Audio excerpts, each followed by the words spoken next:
संस्कृति मंत्रालय भारत सरकार आज़ादी के अमृत महोत्सव के तत्वाधान में विज्ञान सर्वत्र पूज्यते विज्ञान के प्रसार का महोत्सव 22 फरवरी 2022 से 28 फरवरी 2022 तक देश के 75 स्थानों पर आयोजित कर रही है, जिसमें से हमारा महाविद्यालय CM science college Darbhanga Lalit Narayan Mithila विश्वविद्यालय एक है। इस विज्ञान सर्वत्र पूज्यते के अंतर्गत सप्ताह भर चलने वाला एक कार्यक्रम 75 गोट कार्यक्रम में प्रदर्शनी, व्याख्यान, फिल्म, रेडियो टॉक, साहित्य सम्मेलन, पुस्तक मेला आ पोस्टर जना प्रदर्शन आ गतिविधि सब होया। स्कोप फॉर ऑल के अंतर्गत राष्ट्रीय प्रतियोगिता सभक आयोजन सेहो कयल जाए। विज्ञान सर्वत्र पूज्यते कार्यक्रम के अंतर्गत विज्ञान संचार आ लोकप्रियकरण में सहायक होने वाला विभिन्न प्रतियोगिता सभक आयोजन सेहो है। सब प्रतियोगिता में विजेता लोकन के पुरस्कार सेहो देल जेतै। एहिमे आयोजित कयल जा रहल विभिन्न राष्ट्रीय प्रतियोगिता सब में सब केओ सम्मिलित भऽ सकैत छै। इस सुअवसर पर हम मुख्य अतिथि माननीय कुलपति महोदय प्रोफेसर SP सिंह, विशिष्ट अतिथि dean faculty of science professor PS Shah, कुल सचिव डॉक्टर मुश्ताक अहमद जी तथा साथ ही यहाँ सभागार में उपस्थित सभी सम्मानित सदस्यों का अपने महाविद्यालय प्रांगण में हार्दिक स्वागत और अभिनंदन करते हैं। अपन महाविद्यालय के प्रधानाचार्य professor doctor Dilip Kumar Chaudhary sir के जे आबि कऽ हमर अतिथि लोकन के स्वागत। भारत में 75 जगह इस समारोह के मनायल जा रहा है। 75 साल अमृत महोत्सव और 75 जगह की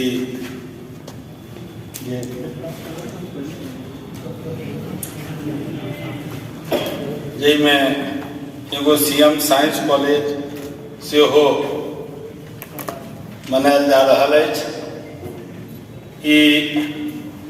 विज्ञान सर्वत्र पूज्यते में कल्चरल, साइंस एंड टेक्नोलॉजी, रक्षा कई विभाग के समावेश कऽ कि 75 वर्ष में विज्ञान में हिंदुस्तान केलक और खास तौर से आबा वाला दिन में विज्ञान की करत एहि संदर्भ में एकर आयोजन है।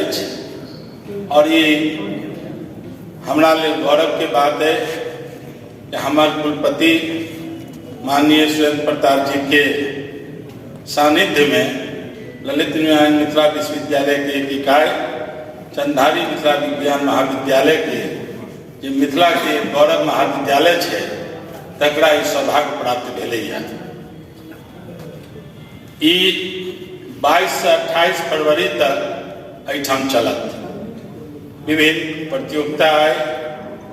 एक 10 बजे से कार्यक्रम से लऽ कऽ 5 बजे शाम तक के छे और एतऽ मैथिली में कार्यक्रम हुए एकर एक महत्वपूर्ण योजना है। विज्ञान सप्ताह के आयोजन के अवसर पर आई जे हमार उद्घाटनकर्ता सब मुख्य अतिथि अपन व्यस्तम कार्यक्रम के निकाल कर हमार सौभाग्य है जे आबि के तो उद्घाटन कलत। हम उनका बहुत आभारी छी, बहुत बहुत स्वागत करै छी।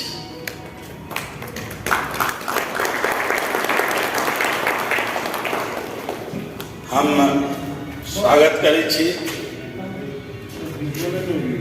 जंतु विज्ञान के अध्यक्ष सह विज्ञान संकाय के संकाय अध्यक्ष और विद्वता ले जानल मानल एक शिक्षक के रूप में लिखा पढ़ा, चाहे मैथिली हुआ कि हिंदी हुआ कि अंग्रेजी हुआ, हमरो सबके बहुत मौका लगे इनका से सिखवा के इनका से बात के ज्ञानवर्धन कऽ कऽ एहन हमर पैघ भाई डॉक्टर बिमलेन्दु शेखर झा जे 28 फरवरी के अपन टोटल एहिठाम के छात्रो रहे छात्र रहे सब चीज कऽ कऽ शिक्षक भेले 28 फरवरी के निवृत्त हेता सेवा से दीर्घायु रहो हमर सबके शुभकामना हम उनकर बहुत बहुत स्वागत करै छी। तेजस्वी कुल सचिव प्रधानाचार्य एखन वर्तमान में कुल सचिव बहुत नेक दिन इंसान शामिल लोग के कार्य के प्रति जागरूक न्यायप्रिय और कुलपति के कन्हा में कलहा मिलाकर ललित नारायण मिथिला विश्वविद्यालय के विकास में पठन पाठन में और महाविद्यालय के विकास में अभिरुचि रखे सबके सहयोग करवा वाला और कवि से हो एन भाई मुश्ताक अहमद जी के हम स्वागत करै छियै। हम अपन तमाम उपस्थित विश्वविद्यालय के पदाधिकारी शिक्षक हमरा महाविद्यालय के शिक्षक शिक्षिकाएं छात्र छात्राओं मीडिया के लोग और ये जे प्रसारण भ रहा है ये देश के कोना कोना में देखल जाए वो तमाम टेक्नीशियन और सहयोगी के सेहो हम स्वागत करै छियै कि बद अल्प अवधि के नोटिस पर और जे कर्मठता सुयोग्यता से एकर आय के उद्घाटन सत्र सौलभ पर एखन तक के जे देखा रहा है हम इनकर बहुत बहुत स्वागत करै छियै। हम स्वागत करै छियै अपन कोऑर्डिनेटर के जे काफी सत्येंद्र बाबू के एवं अन्य शिक्षक कर्मचारी के ये अल्प अवधि के नोटिस के बावजूद पूरा तन मन से लाइक का कार्यक्रम के सफल बनावे में सहयोग करे छे और एक छक मानवर्धन कंठ जी एकर मुख्य कर्ता धर्ता एतऽ के छे तैं उनको प्रति आभार उनको स्वागत बहुत बहुत धन्यवाद। संकायाध्यक्ष विज्ञान महोदय और कुल सचिव महोदय स्वागत करे महाविद्यालय परिवार गौरवान्वित महसूस करैत जेना कि विदित अछि जे ई कार्यक्रम 22 सँ 28 फरवरी 2022 धरि चलत आ एहि कार्यक्रमक विभिन्न सत्र में विभिन्न विषय पर एकाधिक विद्वान संभाषण करताह। विज्ञान नाटिका होय विज्ञान कवि सम्मेलन होय आ विज्ञान आधारित वृत्तचित्र आ फिल्मक प्रदर्शन सेहो होय। हमरा लोकनि जनैत छी जे विज्ञान दिवस प्रतिवर्ष 28 फरवरी के मनाओल जाइत अछि मुदा एहि बेर माननीय प्रधानमंत्री जी द्वारा एकरा सप्ताह भरि चलेबाक योजनाक आदेश भेटल आ संग कार्यक्रमक लेल एकटा स्थल अपन कॉलेज सीएम साइंस कॉलेज के सेहो बनाओल गेल अछि।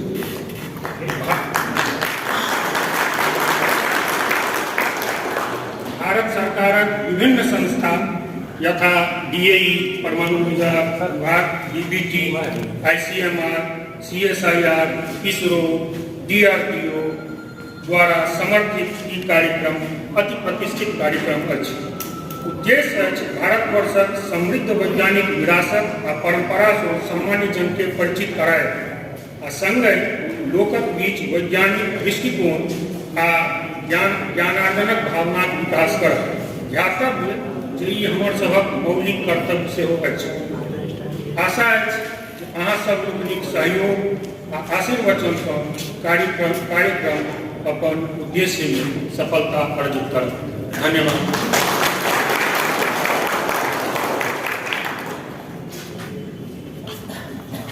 बहुत बहुत धन्यवाद एहि कार्यक्रमक समन्वयक डॉक्टर सुजीत कुमार चौधरी सर के। ई संक्षिप्त परिचय छल। बहुत विस्तृत कार्यक्रम छै, बहुत विस्तृत योजना छै। 7 दिन धरि हम सब दिल्ली से जुड़ल रह विभिन्न संस्था सब जैसे कहलत है और हमू सब एतऽ जे कार्यक्रम करबै ओहो ओकरो मॉनिटरिंग वो सब करथिन, यानी 2 वे कम्युनिकेशन हेतै 7 दिन विज्ञान संदर्भित। आब हम मंच पर आमंत्रित कर रहल छियनि अपन विश्वविद्यालय लोकप्रिय कुल सचिव professor doctor Mushtaq Ahmad sir के जे आबि कऽ आशीर्वचन के रूप में कुछ शब्द कहें।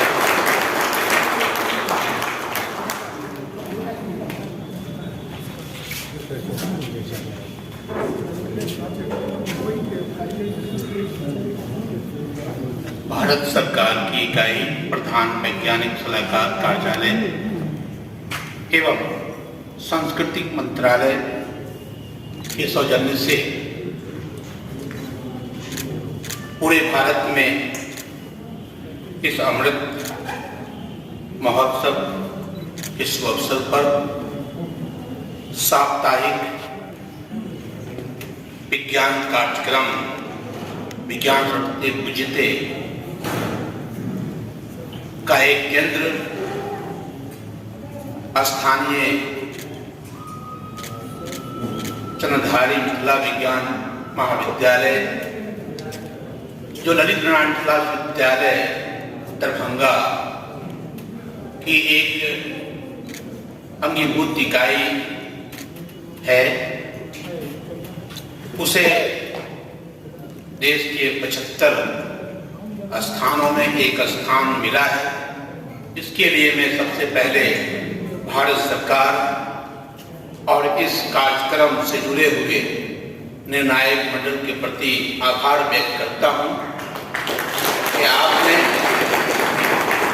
बिहार में ललित नारायण मिथिला विद्यालय को यह ऐतिहासिक अवसर प्रदान किया है। इस ऐतिहासिक और गरिमामय कार्यक्रम के उद्घाटनकर्ता इस विद्यालय के सम्मानित कुलपति प्रोफेसर एस.के. सिंह साहब,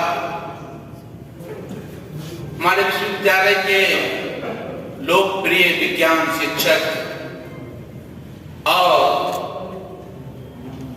जैसा कि माननीय प्रधानाचार्य महोदय प्रोफेसर दिलीप कुमार चौधरी ने कहा आपको कि 28 फरवरी को वो अपने सेवा से सेवानिवृत्त हो रहे हैं।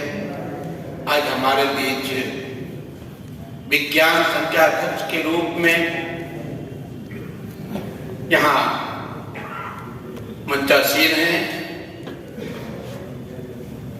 विज्ञान और राजनीति दोनों को एक तीर से साधने वाले इस महाविद्यालय के प्रधानाचार्य प्रोफेसर दिलीप कुमार चौधरी पूर्व विधान पार्षद के प्रति आभार कि उन्होंने मुझे यहाँ बुलाया और इस कार्यक्रम के कन्वीनर हैं, उनके प्रति भी कि आपने इस ऐतिहासिक कार्यक्रम को ऐतिहासिक बनाने के लिए एक सार्थक पहल की है। यह संयोग है कि ललित नारायण मिथिला विद्यालय भी अपना स्थापना काल के 50वें वर्ष में प्रवेश कर चुका है और आजादी के 75 वर्षों बाद हम इस कार्यक्रम में एक साक्षी के रूप में शामिल हैं। यह कार्यक्रम मामूली कार्यक्रम नहीं, यह सिर्फ बिहार को गौरवपूर्ण दृश्य से मालामाल करने वाला नहीं है, बल्कि मिथिलांचल के लिए तो सबसे ज्यादा गौरव का विषय है कि एक ऐसे महाविद्यालय को जिन्होंने मिथिलांचल में विज्ञान को घर घर पहुंचाने में जो भूमिका अदा की है वो एक गर्व है। मैं जब बचपन में सुनता था तो 2 ही कॉलेज का नाम विज्ञान के रूप में सुनता था, गंगा के उस पार पटना साइंस कॉलेज और गंगा के इस पार सीएम साइंस कॉलेज। ये ऐसा कॉलेज है जिसने राष्ट्रीय फलक पर यहाँ के छात्रों ने खुद को स्थापित किया। यहाँ के शिक्षकों ने न केवल विज्ञान के क्षेत्र में बल्कि सामाजिक सरोकार के क्षेत्र में भी खुद को स्थापित किया।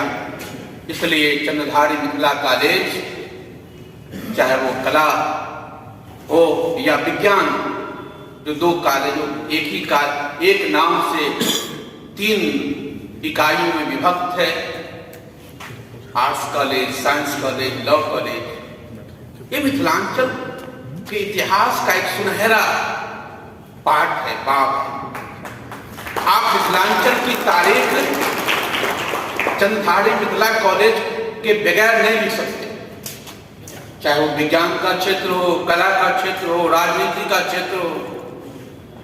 मैं सीएम आर्ट कॉलेज का प्रधानाचार्य था। एक दिन भारत सरकार के 2 लोग आए, उन्हें कहा कि मुझे ललित बाबू किस सत्र में यहाँ से पढ़े थे, कर्पूरी ठाकुर जी, उनका रोल नंबर चाहिए। मैंने कहा क्या कीजिएगा? उन्होंने कहा कि भारत सरकार जिन विभूतियों पर काम कर रही है उसमें इनका नाम शामिल है, लेकिन उनके परिवार के यहाँ भी उनका ये नहीं मालूम है कि वो किस सत्र में थे और कौन सा रोल नंबर था। मैंने कहा मैं निकालूंगा, सौभाग्य से उन्होंने कहा कि मैं 2 दिन यहाँ रहूंगा, निकालूंगा। और वो दोनों विभूतियों के प्रमाण पत्र, दोनों के रोल नंबर, उसमें पटना यूनिवर्सिटी से वो 42 में पास हुआ करता था, दोनों के रोल नंबर, दोनों के मार्कशीट निकाल करके उनका फोटो कॉपी करके मैंने उनके परिवार को भी भिजवाया और उन्होंने भी दिया। तो ये है चंद्रधारी मिथिला कॉलेज। इस कॉलेज में आज भी जो शिक्षक हैं, जो छात्र हैं, जो कर्मी हैं, वो थोड़ा दूसरे कॉलेज से ज्यादा सर उठा के चलते हैं। क्यों? क्योंकि उनसे ज्यादा अपेक्षाएं भी हैं लोगों की। मैं प्रधानाचार्य महोदय प्रोफेसर दिलीप कुमार चौधरी को मुबारकबाद देता हूं और विश्वविद्यालय परिवार की ओर से आभार व्यक्त करता हूं कि आपको सरकार ने जो दायित्व दिया, उस दायित्व को, उस ऐतिहासिक कार्यक्रम को आपने ऐतिहासिक बनाने का प्रयास किया है। और यह हमारे लिए गौरव की बात है कि राष्ट्रीय स्तर पर चंद्रधारी मिथिला विश्वविद्यालय में जो 1 सप्ताह का कार्यक्रम चल रहा है, वो अपने को विभिन्न कार्यक्रमों को, अभी मैं माननीय कुलपति महोदय द्वारा जो दुनिया के विज्ञान के क्षेत्र में अपने आप को स्थापित करने वाले विभिन्न क्षेत्रों के वैज्ञानिक हैं, उनके पोस्टर का उद्घाटन किया गया, लोकार्पण हुआ। मैं साहित्य का छात्र रहा, लेकिन साहित्य की एक खूबी यह है कि वो सभी विषयों से जुड़ जाता है। हम जब कहानियां पढ़ते हैं तो उस कहानियां में मनोविज्ञान भी पढ़ते हैं और मैथमेटिक्स भी पढ़ते हैं, फिजिक्स और केमिस्ट्री भी पढ़ लेते हैं, क्योंकि उसका कैरेक्टर, विभिन्न कैरेक्टर जो होते हैं उनके विभिन्न जीवन के जो पहलू हैं वो कहीं न कहीं जुड़ते हुए रहते हैं। इसलिए साहित्य के छात्र को ये सुविधा हो जाती है कि वो कुछ ना जानते हुए भी ठीक ऐसे ही जैसे समंदर के किनारे खड़े होकर समुद्र की गहराइयों का अंदाजा उससे होता है। आपकी तरह हम साइंस में कूदे नहीं कि डूब जाते हैं। साहिल से नजारा करके ये समझा कि विज्ञान जो है वो जीवन को आसान बनाने के लिए, प्रकृति की चीजों को समझने के लिए हमारी आंखें खोलती हैं। लेकिन ये दुर्भाग्य है कि हमारे वैज्ञानिकों ने एटम बम भी बनाया था, और नागासाकी का भी कुरूप हमने देखा। आज लेकिन भारत पूरे विश्व को यह संदेश दे रहा है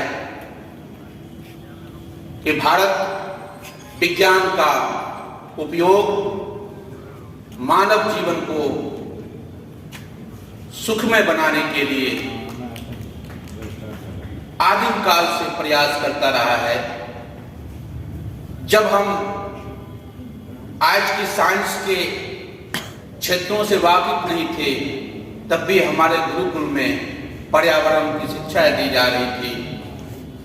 हमारे गुरु विज्ञान के परिवर्तन होते सूरज की किरणों के बारे में बताया करते थे। हम उस गुण को लेकर विश्व पटल पे अपने को स्थापित कर रहे हैं। यह कार्यक्रम आप सभी शिक्षकों, छात्रों, शोधकर्ताओं के सहयोग से मैं समझता हूं कि देश के जो 75 जगहों पे ये स्थापित किया गया है, केंद्र बनाया गया है कार्यक्रम को, मैंने अभी आपके कार्यक्रम की रूपरेखा देखी है। आपने जिस तरह से इसे सजाया है उस तरह से कार्यक्रम संचालित होगा तो मैं समझता हूं कि ईमानदारी से निर्णायक मंडल की निगाह आप पर पड़ेगी और आप एक अच्छे स्थान से पुरस्कृत होंगे। इन्हीं शुभकामनाओं के साथ आपने मुझे बुलाया, बहुत बहुत शुक्रिया।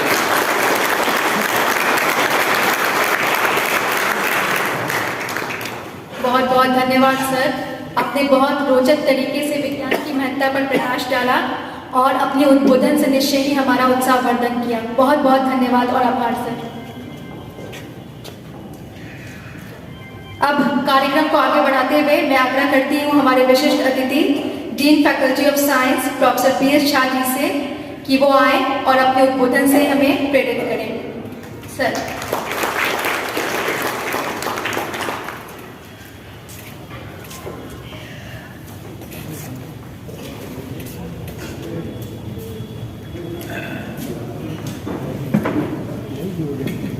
ललित नारायण मिथिला विश्वविद्यालय के सम्माननीय यशस्वी कर्मठ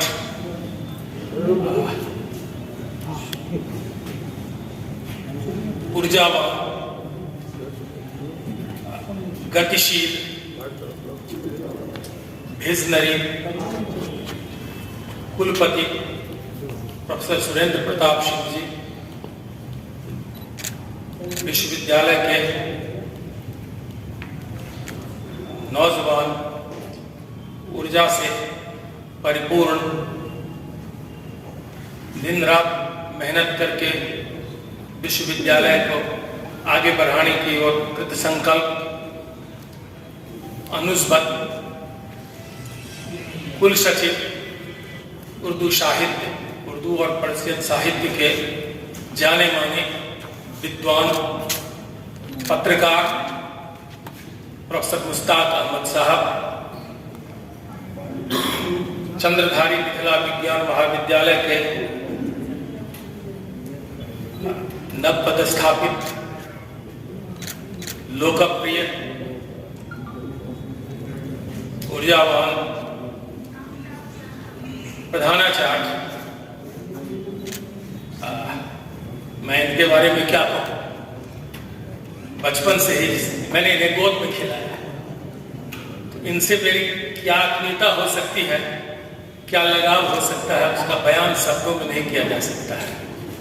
और कृष्ण ने तो 108 खून माफ किया था, मैंने तो इनको सारे खून माफ कर दिए हैं। ये जब भी चाहे, जितना भी, जब भी इनको मेरी आवश्यकता हो, मैं किसी भी रूप में रहूंगा, जहां भी रहूंगा, मैं आपके लिए अपने आप को उपस्थित रखूंगा। और जब भी आपको लगे कि बड़े भाई की कुछ आवश्यकता है, निसंकोच मैं वहां हाजिर रहूंगा। मुझे विश्वास है कि कुलपति महोदय ने जो दायित्व आपको सौंपा, जो हमारे विश्वविद्यालय का नैक से ग्रेड ए से एक्रेडिटेड कॉलेज है, उसका जो दायित्व आपको सौंपा है, उसे आप निष्ठापूर्वक दायित्व के प्रति तो आप समर्पित हैं ही, जो मैंने देखा है कि मुश्किल से आपको अभी लगभग 22 दिन ही हुए हैं प्रधानाचार्य के रूप में कार्यभार ग्रहण करने का, लेकिन आपने रात को 11 बजे भी मुझे फोन पर चिढ़ाया भी है और जगाया भी है कि मुझे ये करना है, मुझे वो करना है। और इन्होंने कहा कि आपको आना है मेरे कॉलेज में एक इंस्पेक्शन में,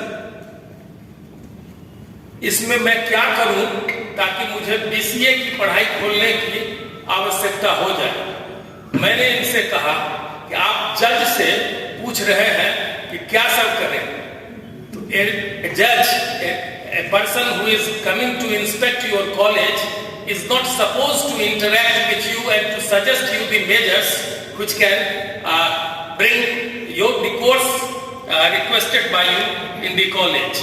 लेकिन मैं ये कहते हुए गर्व महसूस करता हूं कि मैंने इन्हें कुछ नहीं बताया, लेकिन इंस्पेक्शन के 48 घंटों के अंदर ही जिस तरह से मैं यह कुलपति महोदय का भी ध्यान आकृष्ट करना चाहूंगा कि 1970 से 74 तक मैं इस विद्यालय का छात्र था, जब दरभंगा में CM कॉलेज नहीं हुआ, CM साइंस कॉलेज नहीं हुआ करता था, सिर्फ एक CM कॉलेज था जिसके 2 कैंपस होते थे, एक ही प्रधानाचार्य होते थे। जो प्रधानाचार्य होते थे वो इसी कक्ष में बैठते थे, यहाँ बैठते थे, और जो वाइस प्रिंसिपल होते थे वो जब काफी प्रेशर हो गया और लड़कों की संख्या बढ़ गई तो 1962 या 63 में के मिश्रा प्रधानाचार्य हुआ करते थे। उस समय में गंगाधर निकेतन, जिसे कहते हैं आज CM कॉलेज, वो यहाँ से आर्ट्स और कॉमर्स की पढ़ाई को पृथक करने के लिए ताकि छात्रों की संख्या अत्यधिक हो गई थी, तो सुविधाओं को बढ़ाने की दृष्टि से यही एक कॉलेज का एक ब्लॉक वहां हुआ। और कालक्रम में CM साइंस कॉलेज जब इसको पृथकीकरण कर दिया गया, यूनिवर्सिटी बनी और ऐसा महसूस किया गया कि विज्ञान के लिए जैसे साइंस कॉलेज पटना केवल विज्ञान की पढ़ाई करती है, और जैसा कि हमारे कुलसचिव महोदय ने कहा कि गंगा के उस पार लोग जानते थे पटना साइंस कॉलेज को और गंगा के इस पार जानने लगे, तो गंगा के इस पार उस वक्त एक्सक्लूसिवली साइंस के लिए कोई महाविद्यालय नहीं होता था। तो इसी दृष्टि से साइंस के एजुकेशन को प्रमोट करने की दृष्टि से रिसर्च कल्चर को इंकरेज प्रमोट करने की दृष्टि से ललित नारायण तत्कालीन मिथिला विश्वविद्यालय ने यह निर्णय लिया कि इस कॉलेज को कि एक्सक्लूसिवली साइंस का टीचिंग कॉलेज बनाया जाए, और उसमें कुछ संशोधन हुए और उसको पारित किया गया। सरकार से उसकी मान्यता मिली। UGC में 2F और 12B में रजिस्ट्रेशन कराने के लिए उन दिनों में विश्वविद्यालय में पदाधिकारी भी हुआ करता था। तो ये सब हुआ, लेकिन मैं एक बात कहना चाहता हूं कि यहाँ अरविंद कुमार झा प्रिंसिपल हुआ करते थे और NAAC का एक्रेडिटेशन इस कॉलेज को होना था। मुझे गर्व है कि इस कॉलेज को A ग्रेड दिलाने में मेरा योगदान है। मैं 2 मिनट में बताता हूँ, जो लोग उस दिन होंगे वो इसको महसूस कर रहे होंगे। तो उनकी ओर से मुझे संभवतः कोई इनविटेशन नहीं आया। एलुमनी का एक होता है मीट NAAC टीम के, और मैं भी NAAC टीम पीयर का टीम में का सदस्य रहा हूँ। बंगाल और उड़ीसा के और आंध्र के बहुत से विश्वविद्यालयों और महाविद्यालयों को मैंने भी NAAC का पीयर टीम में एक सदस्य के रूप में काम किया है। तो उसके जो चेयरमैन थे और एक मेंबर थे, उन्होंने कहा कि भाई दरभंगा में मेरे एक मित्र हैं BS साहब, वो हमारे साथ NAAC के टीम में हुआ करते थे, मैं जरा उनसे मिलना चाहूंगा। इसके बाद यहाँ के लोगों को हुआ कि नहीं, उनको तो बुलाना हम लोग भूल गए, और तत्कालीन विभागाध्यक्ष दंत विज्ञान रघुनाथ प्रसाद सिंह ने कहा मुझे कि आई बेग एपोलॉजी, मुझे बहुत दुख हो रहा है, आप आइए एलुमनी बीच में आइए। मैंने कहा कि आप नहीं भी बुलाते तो मैं आता। और जब मैं यहाँ एलुमनी के रूप, जब मुझे लगा कि NAAC टीम के चेयरमैन जब संबोधित कर रहे थे, जो लोग होंगे वो याद करें, शायद वो बॉटनी की जो थी हेड और इंद्रनाथ राव की पत्नी संध्या झा, डॉक्टर संध्या झा, वो भी सुन रही थी उसको। नहीं, वो सुन रहे थे उस वक्त। तो मैं जब आया तो उनसे जब मैं वो देखे और हम लोग गले मिले, तो मैंने कहा कि this is my Elma matter, इसको जरा देखिएगा। उन्होंने कहा कि जा साहब, कॉलेज में तो उपकरण है, फंक्शनल बहुत नहीं है, आप तो जानते हैं, तो इसको मैं करूंगा तो मुझे लगता है कि B+ उन दिनों A, B+, B++, तो B++ तक तो जरूर चला जाएगा। मैंने उनको कहा कि आपके साथ आंध्रा में मैं जब था PRT में, तो रात में जब हम लोग बैठे थे तो हम लोग जानते हैं कि B++ को A कैसे किया जा सकता है। थोड़ा सा आप अपने कलम को घुमाइए और ये एक NAAC एक्रेडिटेड कॉलेज हो जाएगा। और मैंने मंच से संबोधन के क्रम में कहा कि मुझे लगता है कि इस कॉलेज को अच्छा ग्रेड मिलेगा। और रात में उन्होंने फोन किया कि आपकी भावनाओं का मैंने आदर किया, क्योंकि वो PRT में हमारे साथ थे। उस वक्त मैंने कहा था कि अगर मेरे प्रधानाचार्य, इस महाविद्यालय के प्रधानाचार्य के द्वारा मुझे कोई रिक्वेस्ट लेटर मिले तो इसका एल्मा, ये मेरा एल्मा मेटर है, एलुमनी है, 4 साल में यहाँ पढ़ा और 2 साल तो विश्वविद्यालय चला गया, तो मेरे पास लगभग 1000 जर्नल है और बहुत सारी विज्ञान की पुस्तकें हैं जो आप मांगते तो मैं पहले भी आपको दे देता। अगर अभी भी रिक्वेस्ट आएगा तो मैं दे दूंगा, लेकिन वो रिक्वेस्ट आज तक नहीं आया। और मैं अपने विश्वविद्यालय के अपने विभाग में लगभग 3 लाख रुपए का जर्नल और बहुत सारी किताबें मैंने डोनेट किया है, तो 28 तारीख को कुलपति महोदय उसको देखेंगे। तो ये मुझे पूरा विश्वास है कि इस महाविद्यालय में जो क्षमता है, मैं जानता हूं कि अभी भी इसमें जितने ऑपरेटर्स इस महाविद्यालय में हैं, अगर उनको फंक्शनल बना दिया जाए तो बिहार के किसी भी कॉलेज से इसका लेबोरेटरी अच्छा होगा। लेकिन मैं एक बात जरूर कहना चाहूंगा अपने विजनरी कुलपति महोदय से, उस दिन मैं जब आया 9:20 में हम लोग यहाँ क्लास करने आते थे, कोई ट्यूशन आज तक न पढ़े, न उस वक्त ये कल्चर था, और 4:20 में हम लोग जाते थे। और बगल में न्यू हॉस्टल में मैं रहता था, सालिक बाबू हुआ करते थे सेंट्रल ये हॉस्टल सुपरिंटेंडेंट। 1 घंटा मुश्किल से हम लोग वॉलीबॉल वगैरह कुछ खेलते थे, स्टडी आवर शुरू हो जाता था। लेकिन एक प्रैक्टिकल, मात्र 4 टीचर थे हमारे समय, उसमें एक PhD करने के लिए बाहर चले गए थे, तो 3 थे। एक क्लास में कभी सफर किया, न कोई टीचर एस्केप किए क्लास में, न कोई प्रैक्टिकल ऐसा हुआ जो हम लोगों ने नहीं किया था। एल्कोहल को पानी की तरह बहाया था हम लोगों ने प्रैक्टिकल क्लास में। थ्योरी क्लासेस होते थे, अपना प्रैक्टिकल स्लाइड हम लोग बनाते रहते थे।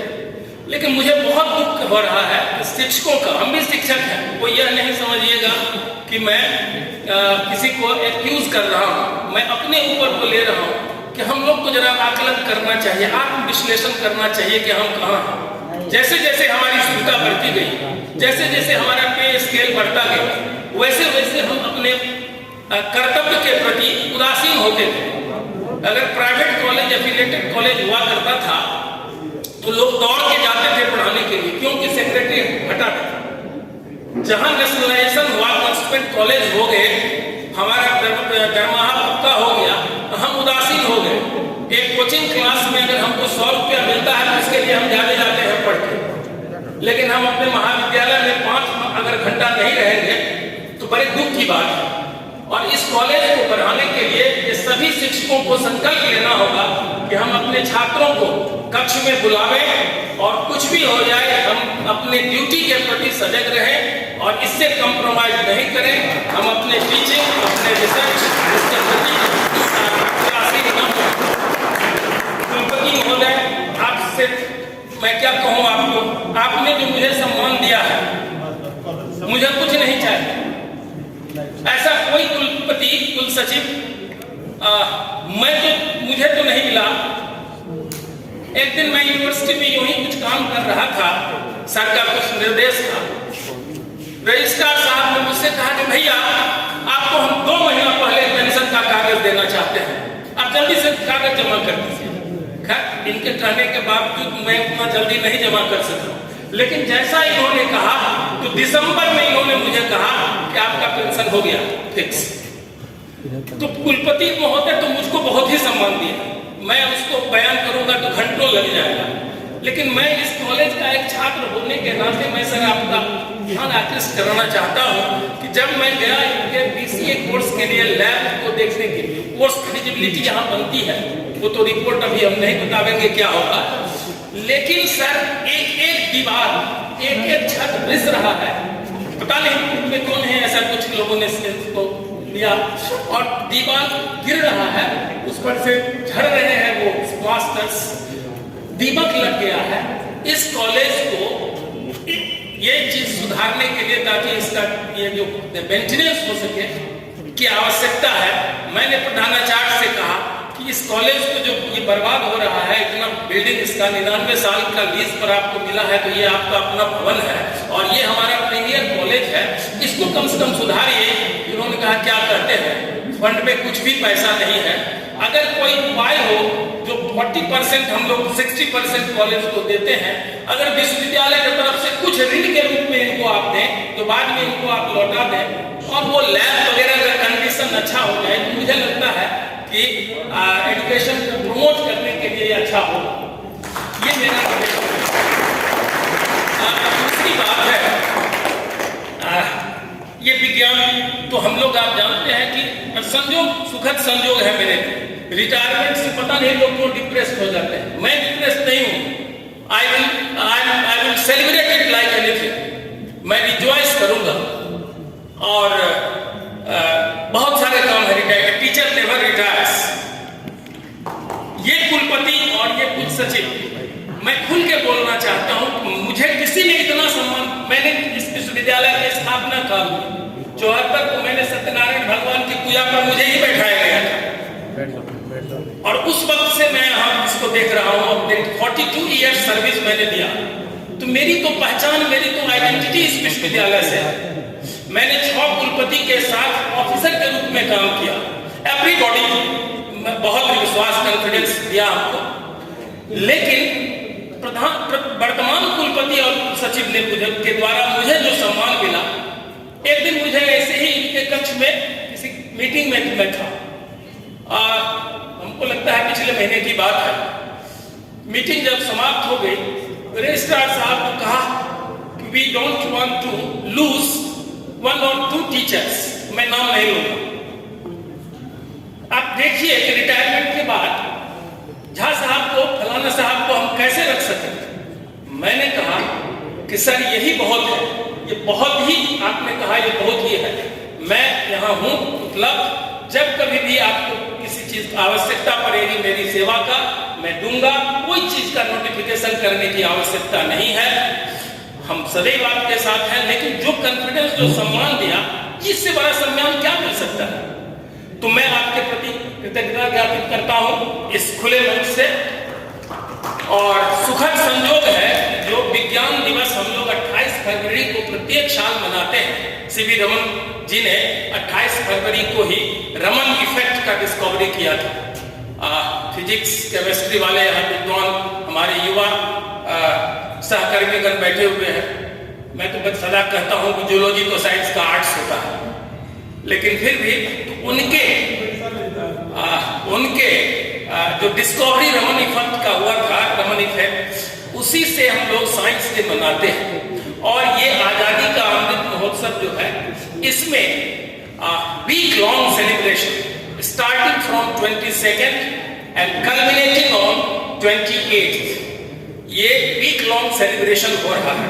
तो as a part of that celebration आज इनॉग्रल सेशन हुआ होगा दिल्ली के, जो पहले जवाहरलाल नेहरू स्टेडियम में होना सुनिश्चित था, प्रायः उसे विज्ञान भवन में कर दिया गया सुरक्षा कारणों से, कोविड प्रोटोकॉल के अन्य और अन्य कारणों से, और वहां आज लगभग 3 बजे उसका उद्घाटन हुआ होगा। और वहाँ जी किशन रेड्डी जी होंगे पर्यटन मंत्री, और हमारे ये लोकप्रिय जितेंद्र सिंह जी विज्ञान और ये प्रौद्योगिकी मंत्री भारत सरकार, उन लोगों के कार्यक्रमों के द्वारा इसका उद्घाटन हुआ होगा। ये जो वीक लॉन्ग सेलिब्रेशन है ये इसलिए है, इसका महत्व इसलिए भी ज़्यादा बढ़ जाता है कि आज़ादी के ये अमृत महोत्सव जो है, आज़ादी का अमृत महोत्सव इसका 75वां वर्ष है। तो 75 जगह में देयर आर 75 डिफरेंट स्पॉट्स जहां इसको आयोजन की स्वीकृति दी गई, और संविधान में के अष्टम सूची में जो भाषाएं हैं उनमें से 19 भाषाओं में इसका प्रचार और प्रसार होगा, जिसमें से कश्मीरी, डोगरी, पंजाबी, गुजराती इत्यादि होते हुए मैथिली भी एक भाषा है, जो 19 भाषाओं में इसका प्रचार प्रसार होगा डिफरेंट 75 सेंटर्स से।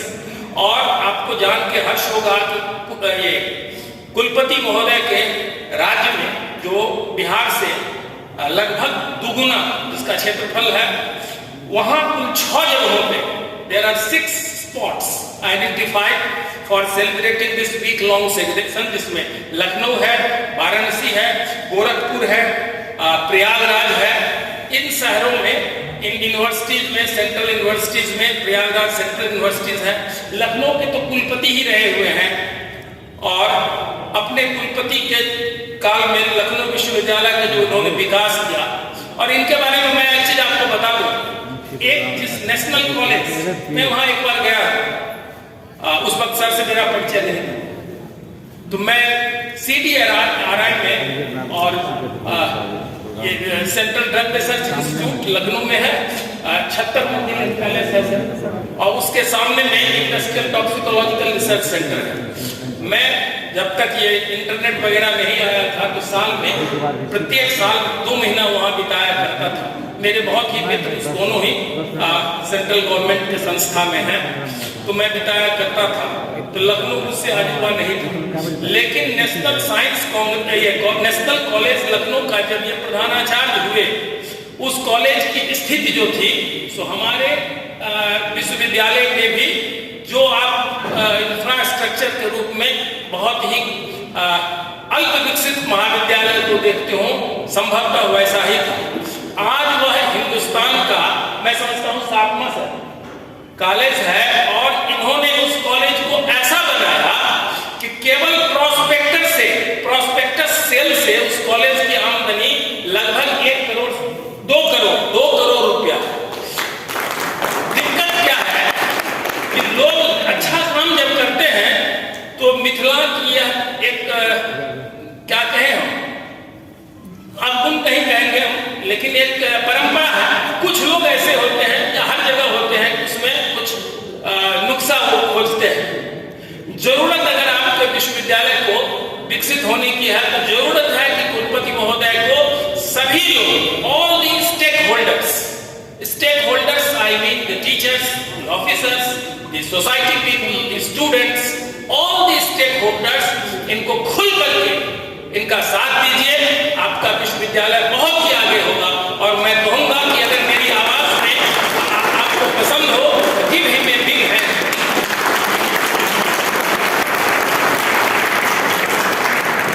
अब रही बात विज्ञान, आज के इस उद्घाटन, इसका महत्व क्या है। आप देखिए तो आपको ऑलवेज जहां कहीं भी देखिएगा उसमें केवल विज्ञान ही नजर आएगा। तो विज्ञान अवलोकन करने का चीज है, महसूस करने का चीज है। जीन को किसी ने भी देखा नहीं, हवा को किसी ने देखा नहीं। Have you ever seen the wind blowing? Nobody will see, but you feel that the wind blows.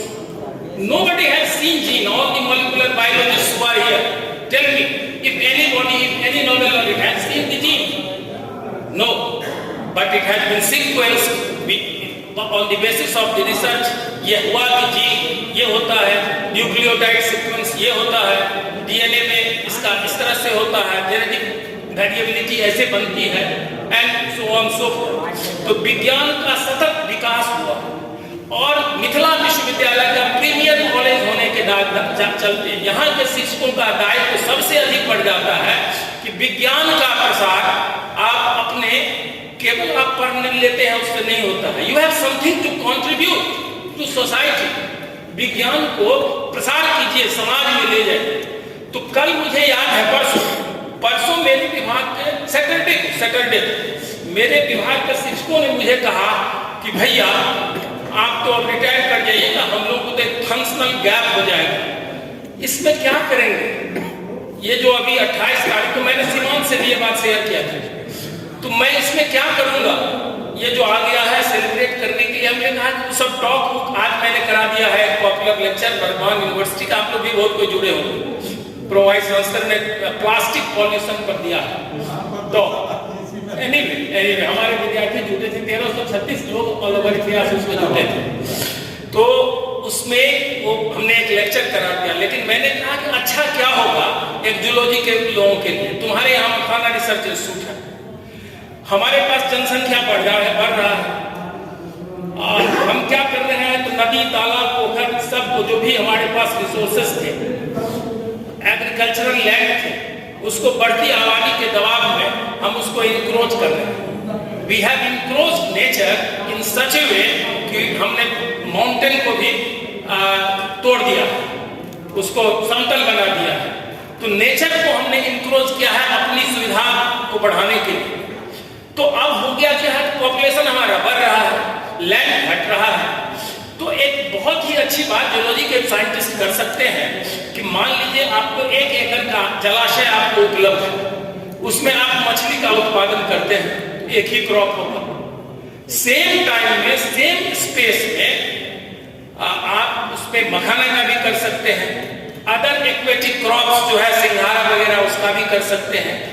अगर आप मछुआरे को बुलाइए और उसको ट्रेन कीजिए कि आप ऐसे कीजिए तो आपका मछली का भी उत्पादन बढ़ेगा, मखाना का भी उत्पादन बढ़ेगा, अदर एक्वेटिक क्रॉप्स के भी उत्पादन बढ़ेंगे, वो कीजिए तो साइंस कम्युनिटी में चला जाएगा, उसका एक्सपेंशन हो जाएगा और वो संभवतः हमारे विभाग संभवतः 26 को करेगा। तो मेरा यह कहना है कि केवल प्रधानाचार्य का ही नहीं, कुलपति को बहुत काम होता है और वो विजन देते हैं। उनके विजन को मूर्त रूप कौन देगा? सेनापति को सेना के द्वारा ही दिया जाएगा सहयोग। तो हम सभी लोग विज्ञान के प्रसार में कैसे हम समाज में घर घर में मैं एक छोटा सा एग्जांपल देता हूं। जूलॉजी के टीचर यहाँ है, फीडबैक मैकेनिज्म आजकल बहुत चलता है, मैं बहुत जगह गया, फीडबैक मैकेनिज्म का कंसेप्ट बहुत लोगों को नहीं है। तो एक टीचर की कला होनी चाहिए, किसी भी चीज को आप कैसे पढ़ावें जो क्लास का जो सबसे पुअरेस्ट स्टूडेंट है वो समझ जाए। मैं आपको 2 एग्जांपल दे रहा हूं। एक दिन मैं क्लास में गया तो मुझे बच्चों ने कहा, ये लगभग 15 साल पहले की बात है, बच्चों ने कहा कि सर प्राइमर डीएनए क्या होता है? तो सहसा पहले मुझे लगा कि ये एमएससी का स्टूडेंट है and he does not know primer DNA, इसको एमएससी पढ़ने का हक नहीं है। मैंने कहा तुम बाहर जाओ, तुमको अभी तक प्राइमर डीएनए नहीं आता है। फिर मुझे लगा कि नहीं इसकी तो गलती नहीं है, मैं इसको बुलाया और जूलॉजी की भाषा में मैं उसको समझाया, वो नहीं समझ रहा था। तो मैंने उसको कहा मैथिली में जोड़न समझते हो? तो कहा कि जी सर। तो मैंने कहा देखो दूध को खूब गर्म कर दो, बढ़िया से टेम्परेचर से ढक दो, अगर उसमें पहले से जमा हुआ थोड़ा दही नहीं डालोगे तो वो जमेगा। कहा कि नहीं सर। तो हमने कहा कि प्राइमर डीएनए वही है कि डीएनए के उत्पादन में तुम बेस दे दो, एडेनिन दे दो, थाइमिन दे दो, गुआनिन दे दो, साइटोसिन दे दो, डीएनए पॉलीमरेज दे दो, सब कुछ दे दो, डीएनए नहीं बनेगा जब तक कि प्री सिंथेसाइज्ड डीएनए का टुकड़ा उसमें न डाल दिया। So that is primer DNA and every student understood that. तो टीचर को बुकिश नॉलेज नहीं देना चाहिए, उनको अपना पढ़ाने का जो तरीका है उसको बहुत ही जितना अच्छा से आप पढ़ावेंगे तो एक टीचर का सक्सेस होता है कि आपके इस क्लास के अगर जो सबसे पुअरेस्ट स्टूडेंट है उनको अगर आप समझा पाए तब आप समझिए कि मेरा अचीवमेंट है। और ये कोई बहुत अच्छी बात बड़ी बात नहीं है। टीचर प्रत्येक दिन पढ़ना चाहिए, प्रत्येक दिन पढ़ना चाहिए और जब तक आप उसको नहीं करेंगे तो कुलपति महोदय तो आपको दिशा निर्देश देंगे, विजन देंगे, सपोर्ट देंगे। करना हमको आपको है और यहाँ आप ही को रहना है, ये आपकी ही धरती है। श्यामा प्रसाद मुखर्जी जब वाइस चांसलर हुए थे कलकत्ता यूनिवर्सिटी के, तो उन्होंने रजिस्ट्रार को कहा कि call the meeting of head of the departments. मेरे पास उनकी जीवनी का वो है, मैं कोई चाहेंगे तो मैं वो अंश दूंगा। तो रजिस्ट्रार साहब ने बुलाया हेड्स, तो कहा कि mister so and so is फलाना चटर्जी ऑफ फलाना department, he is mister Chattopadhyay of that department. 5, 7, 10 department का जब उन्होंने कराया तो कहा कि well mister registrar tell me is there any non Bengali head? तो रजिस्ट्रार ने कहा प्रोबेबली नॉट। और आप देखिए, पढ़िए उनका कोई था, उन्होंने कहा कि नोट सिट लो, और रिजाइन रेजिग्नेशन उन्होंने दिया। बाद में उनका रेजिग्नेशन वापस किया गया जो नहीं दिया, लेकिन उसके बाद ही राधाकृष्णन जैसे लोग वहां आए और उन्होंने कहा कि कलकत्ता विश्वविद्यालय में बंगाल के ही छात्र पढ़ेंगे, बंगाल के ही छात्र पढ़ेंगे, एक आध इक्के दूसरे स्टेट के आएंगे।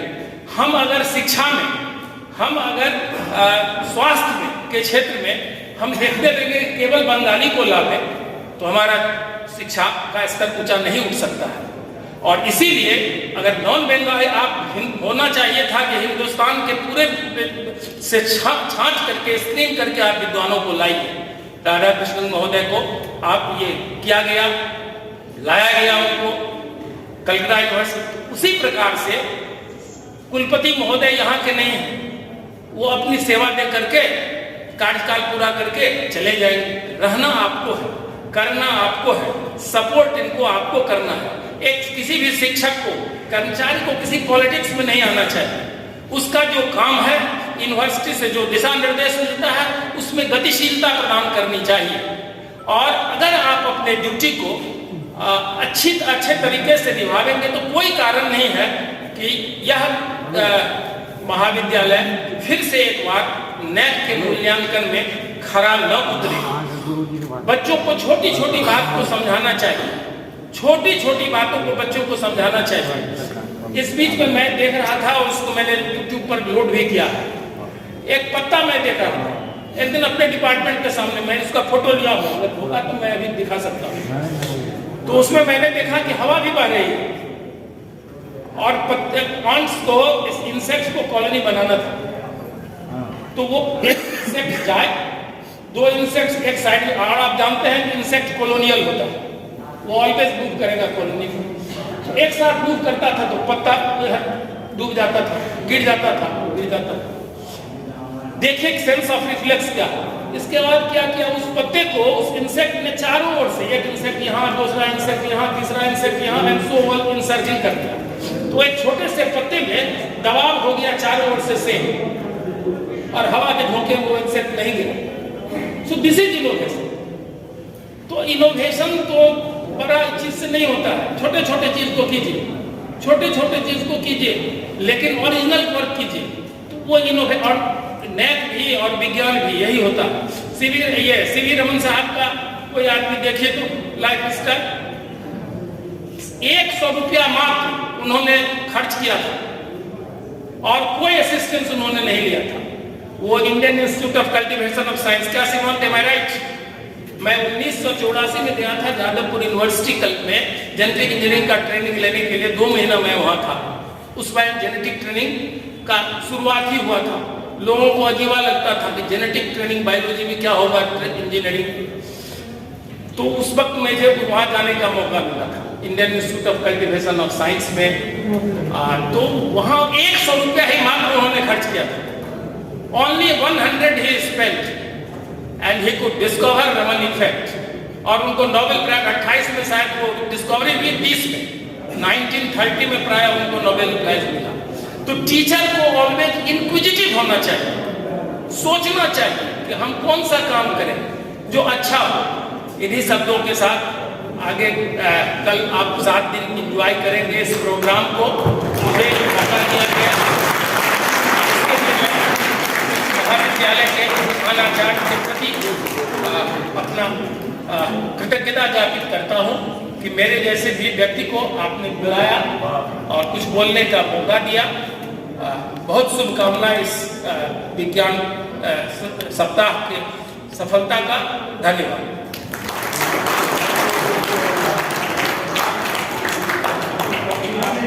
बहुत बहुत धन्यवाद सर, आपने हमारे महाविद्यालय के गौरवशाली इतिहास पर प्रकाश डाला और वर्तमान में इसकी स्थिति में जो उन्नतिशील सुधार के लिए जो भी सुझाव दिए हैं वो सच में सराहनीय हैं। निश्चय ही आपके आशीर्वचन से हम सभी प्रेरित हुए। आपने हम सभी शिक्षकों के लिए भी काफ़ी महत्वपूर्ण सुझाव दिए कि हमें कैसे नित्य अध्ययनशील रहना चाहिए, तभी हम अपने विद्यार्थियों का भी बहुत कुछ अच्छा कर पाएंगे। धन्यवाद सर, बहुत बहुत। आचार्य कुशल दिलीप चौधरी जी जो पूर्व पार्षद हैं बिहार सरकार से, मंच पर बैठे हुए ललित नारायण मिथिला विश्वविद्यालय के विद्वान कुल सचिव प्रोफेसर मुश्ताक अहमद, अभी जिसका संभाषण आपने सुना ललित नारायण मिथिला विश्वविद्यालय के साइंस के संकाय अध्यक्ष प्रोफेसर BS झा साहब, सामने बैठे हुए विभिन्न महाविद्यालयों डिसिप्लिन स्टूडेंट, कर्मचारी, भाई और बहनों, पत्रकार साथी, आज का दिन बहुत गौरवशाली दिन है क्योंकि भारत के यशस्वी, तेजस्वी, ओजस्वी आदरणीय प्रधानमंत्री नरेंद्र मोदी जी के नेतृत्व में जो ये भारत का अमृत महोत्सव आजादी का चल रहा है, 75 वर्ष का अमृत महोत्सव जो चल रहा है, इसको चुना गया विज्ञान सप्ताह के रूप में। अब तक विज्ञान दिवस मनाया जाता था केवल एक दिन, पहली बार एक सप्ताह विज्ञान सप्ताह मनाया जा रहा है आदरणीय प्रधानमंत्री नरेंद्र मोदी जी के नेतृत्व में। 2 विभाग भारत सरकार के मंत्रालय इसको लीड कर रहे हैं, जिसका उद्घाटन कार्यक्रम विज्ञान भवन में आज 3 बजे संपन्न हुआ। इस महाविद्यालय को क्योंकि ये अमृत महोत्सव भारत का मनाया जा रहा है, इसलिए पूरे भारतवर्ष में 75 स्थानों को चुना गया, जिनमें से गौरवशाली एक ये महाविद्यालय भी है CM साइंस कॉलेज, जिस आज इस कामेश्वर सभागार में हम उस सप्ताह को मना रहे हैं। मनाने के पहले पहली शुरुआत जिसका उद्घाटन अभी किया गया, दोस्तों, क्योंकि बिना विज्ञान के कोई तरक्की नहीं हो सकती और हम किसी ऐसे राष्ट्र की कल्पना करें जिसकी तरक्की के बिना कोई राष्ट्र, तो ऐसी कल्पना बिल्कुल बेमानी, क्योंकि मानव स्वभाव होता है आगे बढ़ने का, तरक्की करने का, अच्छी बातों को सीखने का। उसी स्वभाव के तहत चूंकि एक समूह है राष्ट्र, उसमें रहने वाले पूरे राष्ट्रवासी देशवासियों का, इसलिए उस समूह की ताकत विज्ञान के रूप में निकल करके आए और बहुत सारी चीजों को उभारने में काम करे।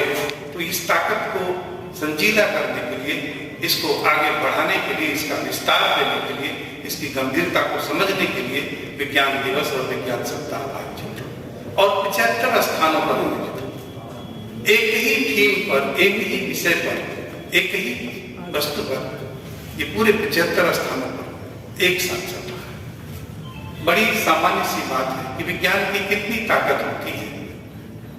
इस ताकत को शायद अभी जो घटनाक्रम कोविड का चल रहा है, एक उदाहरण है कि पूरे विश्व में महामारी के रूप में था, कोई मुकाबला नहीं था, कोई उपाय नहीं था, कोई व्यवस्था नहीं थी। क्योंकि पहली बार ये बीमारी आई थी, इसलिए वो साधन और वो तरीका भी नहीं था कि कोई वैक्सीन भी इसकी बने।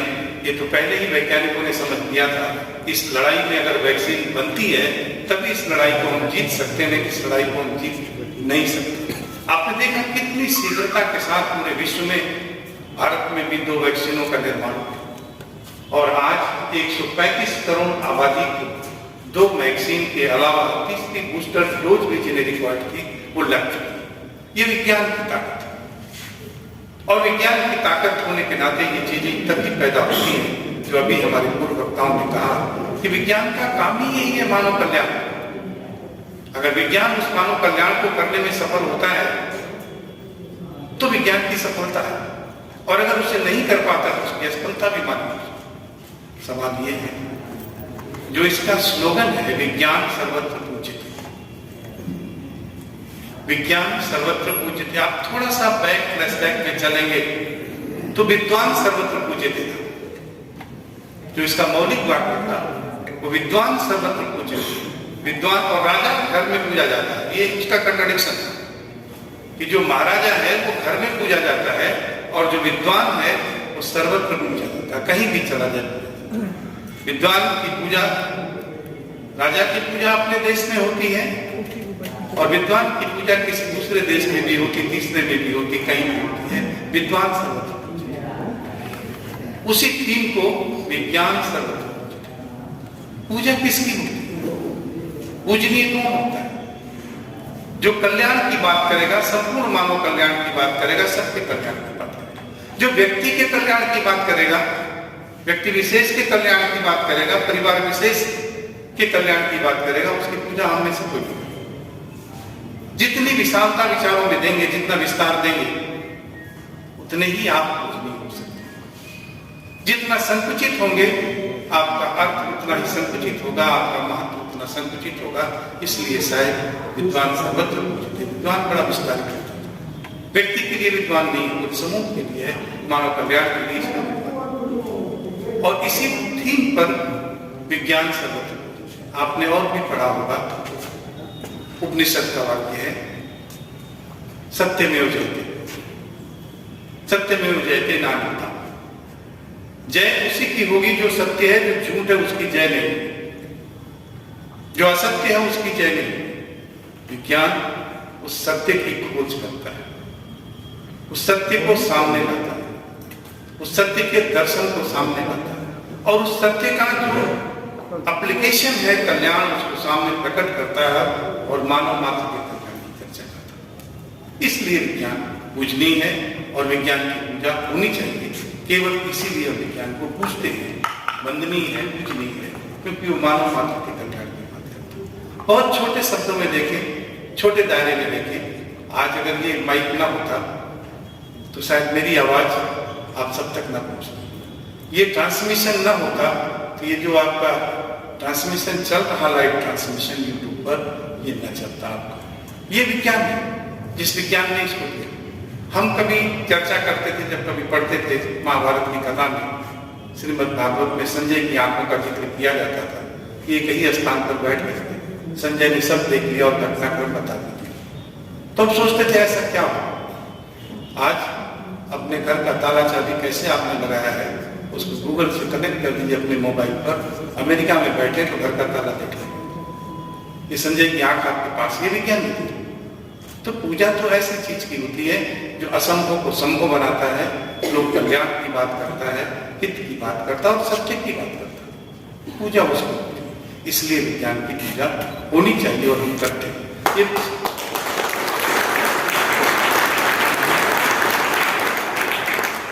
विज्ञान सर्वत्र पूज्यते, इसका अर्थ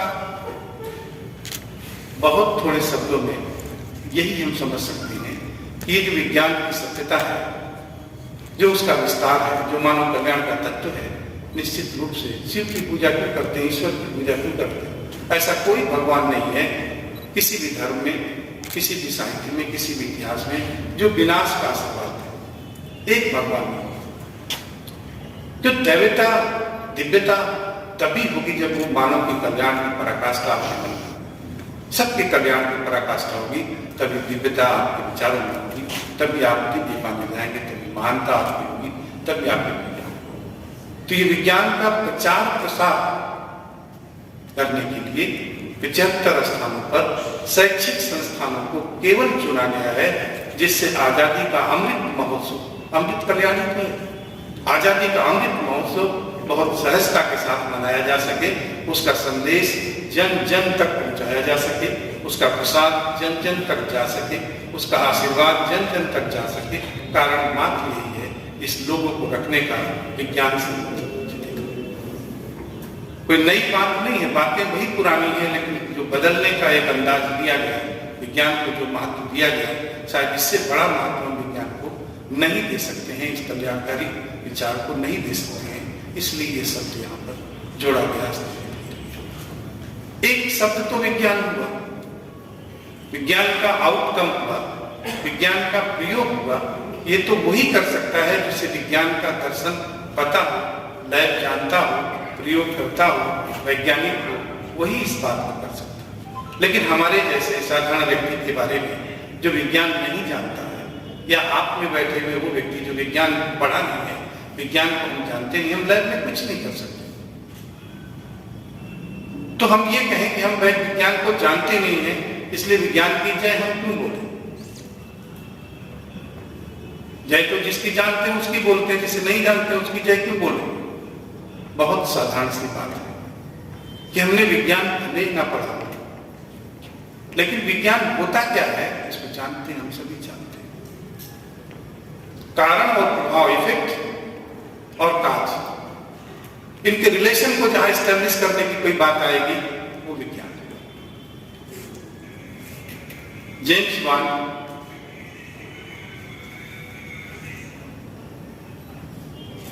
स्टीम इंजन की कल्पना मन में नहीं थी, लाखैरेपन में चाय की केतली देखने की कल्पना थी। तो जितनी जल्दी चाय बने उतनी जल्दी चाय को पिया, लेकिन वो कॉन्सेप्ट आ गया। उस लाखैरेपन से भी, बेरोजगारी में भी, समय बिताने में भी, टाइम वेस्ट करने में भी एक कॉन्सेप्ट आ गया और निकलती हुई स्टीम से स्टीम इंजन बन गया। तो हमारे पास विजन हो सकता है ना, वैज्ञानिक दृष्टिकोण हो सकता है ना, उस पर कोई विवाद नहीं होगा। हम अपने विज्ञान को ना जानते हो, लैब को ना जानते हो, लेकिन एक वैज्ञानिक दृष्टिकोण तो चीजों को समझने का, करने का हो सकता है। तो उस दृष्टिकोण को भी समझाने के लिए विज्ञान का प्रचार और प्रसार जरूरी है। हम ये मानते हैं जिन चीजों को हम केवल पढ़ते हैं, किसी ने कहा, उसे सत्य नहीं मानते, लेकिन अगर लैब ने प्रूव कर दिया,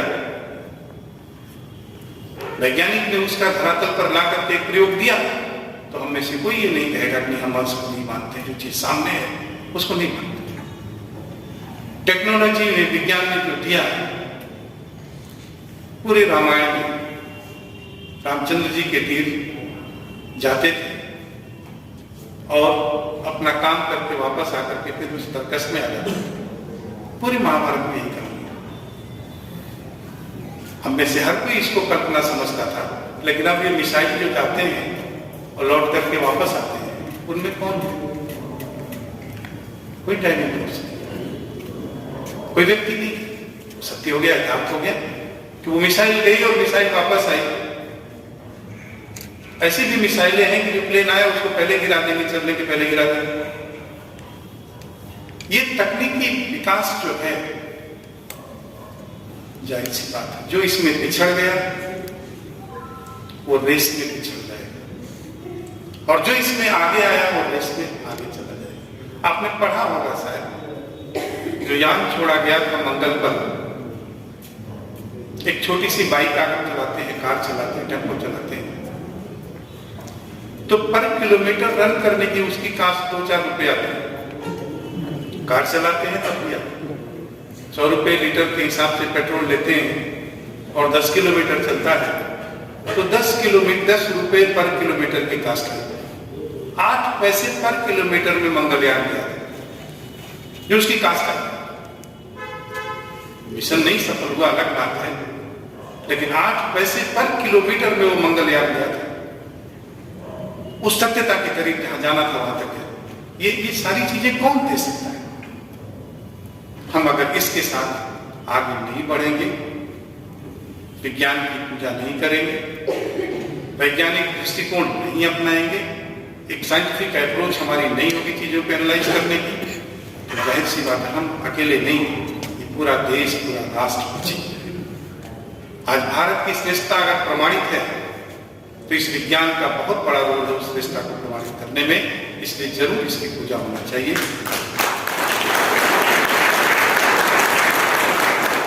पूरे विश्व में भारत को 4थे स्थान पर खड़ा कर दिया विज्ञान ने। हम स्वयं नहीं, लेकिन विज्ञान की ताकत ने, विज्ञान की ऊर्जा ने, किसी भी क्षेत्र का विज्ञान होगा, अभी आपने कोविड का विज्ञान देखा, सिक्योरिटी का विज्ञान आपने देखा, मिशन का विज्ञान आपने देखा, जो चीज आप देखिए उसको छोड़िए। इस कोविड में स्कूल कॉलेज सबसे ज्यादा डिस्टर्ब हुए, लेकिन वाकई जो समझदार थे उन्होंने दूसरी बात सीखी हम सब इतने बड़े, मेरा ग्रैंडसन है 8 साल का है और वो कंप्यूटर पर अपनी क्लास करता है, सीख गया। तो जब भी कोई आपदा आती है तो आपदा अकेले नहीं आती है, अपने साथ अवसर को भी लाती है। तो आपदा में अवसर तलाशने का काम सामान्य व्यक्ति नहीं करेगा, ये वैज्ञानिक दृष्टिकोण करेगा और विज्ञान करेगा। ये जो अप्रोच हमारी है आपदा में अवसर तलाशने की, विपत्तियां तो आती रहती है और साधन हो जाए तब हम बहादुर बनेंगे। तो मुहावरा भी आपने पढ़ा होगा, 9 मन तेल होगा न राधा का। ये एकदम पूरी कल्पना है, एकदम पूरी कल्पना धरती पर कभी नहीं आ सकती। जितने लोगों ने तरक्की किया है, जितने लोगों ने मानव का कल्याण किया है, वो राजघराने के राजपाट पर बैठ करके काम नहीं किया। ये बिहार है, बुद्ध की धरती है, बुद्ध के ज्ञान की धरती है। घर छोड़ने के बाद मुझे तो प्राप्त हुआ। घर में क्या करनी थी, महाराजा थे, बड़े महाराजा थे, और पीपल के पेड़ के नीचे और कोई पेड़ नहीं मिला जिसमें फल भी नहीं मिला। ये क्यों नहीं? ये वही सोच है, खोज है, अभाव में ही चीजें होती है। और छोड़िए, बहुत सरल बात आपको कहते हैं। मुझे मिथिला और दरभंगा और बिहार का एनालिसिस नहीं मेरे पास है, लेकिन यूपी का है। साइंस पढ़ने वाला मुझे नहीं पता है, वो लखनऊ में मैं था, मेट्रोपॉलिटन सिटी है। गांव का बच्चा भी पढ़ता है, शहर का भी पढ़ता है, बड़े घर का भी पढ़ता है, बड़े बाप का भी पढ़ता है। और जैसा आपने बताया उस कॉलेज की आमदनी, वो कॉलेज जब मैंने ज्वाइन किया था तो 18 अकाउंट कॉलेज के थे और 1216 रुपये थे। पीने का पानी नहीं था, बल्ब नहीं था, लाइट नहीं थी, टेलीफोन नहीं था, मग्गा नहीं था, जग नहीं था, कुछ नहीं। पीने का पानी लेना हो तो इंडिया मार्ट को एक पंप में लगते हैं सरकारी, वो रोड पे लगा था, मग्गे में जैसे पंचर वाले पानी लगते हैं, आता था कि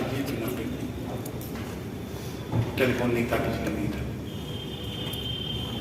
वो कॉलेज हिंदुस्तान के टॉप 10 कॉलेज में। आपको केवल वो नैक का 1+ का कॉलेज हमने बनाया, सीपीई का कॉलेज हमने बनाया, ऑटोनॉमस कॉलेज हमने बनाया, दीनदयाल उपाध्याय कौशल विकास केंद्र 5 करोड़ की स्पेशल ग्रांट में BO कोर्सेज, MO कोर्सेज, जिस पैटर्न पर आज नेशनल एजुकेशन पॉलिसी आई है कि आपको फर्स्ट ईयर में सर्टिफिकेट, सेकेंड ईयर में डिप्लोमा, थर्ड ईयर में डिग्री 3 साल में मिलेगा। ये काम आज के 15 साल पहले में कर चुका। सिलेबस इंटायर सेमेस्टर में कन्वर्ट किया।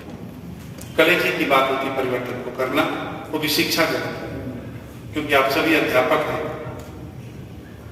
अगर HOD आपका एक पेपर बदल दे, आप जो ये फर्स्ट पेपर पढ़ा रहे हैं पहला, आपका हटा दिया जा रहा, आपको 7वां पेपर दिया जाएगा, तो मेरे ख्याल है HOD की नींद हराम कर देंगे आप उस दिन, दूसरा दिन नहीं आएगा। अगर उसने खाली पेपर बदला और सिलेबस बदल दिया तब तो शायद बस में होगा जितना उतना कर डालेंगे, कुछ छोड़ेंगे, कुछ नहीं छोड़ेंगे। और घंटा बदल दिया कि आप दोपहर के बाद आते थे, चेक करके, सो करके, खा करके, आपको 8 बजे लगा दिया, तो शायद उसके ऊपर कुछ बचेगा नहीं जो आप छोड़ न दें। सब इकट्ठा हो जाएंगे 7-8 लोग और उसकी तबीयत ठीक कर देंगे, अंत में वही कहेंगे जैसे करते। मैंने लकीर बनाई। लखनऊ विश्वविद्यालय के 188 कॉलेज, केवल जिले के कॉलेज थे, सबको सेमेस्टर में कन्वर्ट कर दिया, सबका सिलेबस चेंज कर दिया, एग्जामिनेशन पैटर्न इंटायर चेंज कर दिया, इवैल्यूएशन पैटर्न इंटायर चेंज कर दिया। इतना परिवर्तन मैंने किया 3 साल का। मैं हर साल कन्वोकेशन पर 4 कन्वोकेशन मैंने कराया, हर साल भर में जो काम किया उसकी बुकलेट बनी हुई, एक से लगा करके 50 तक काम की बुकलेट बनी हुई प्रमाण से, और राज्यपाल जी से उसका विमोचन भी मैं कराता रहा। बात ये नहीं है, बात ये है आप बदलना चाहें तकदीर या कुछ बदलना चाहें तो आपके पास साधन होंगे तभी आप बदलेंगे, ये बिल्कुल गलत है। आप में उत्साह है, एक तरीका है, वैज्ञानिक सोच है, काम करने का एक ढंग है, अंदाज है, एक विजन है कि आज जिसको हम शुरू कर रहे हैं इसका अगला कदम कहाँ होगा, 10 साल बाद हम कहाँ होंगे, 10 साल बाद कौन सी पॉलिसी होगी, 20 साल बाद कौन सी पॉलिसी होगी। अगर ये विजन है आपके पास या किसी संस्था के पास,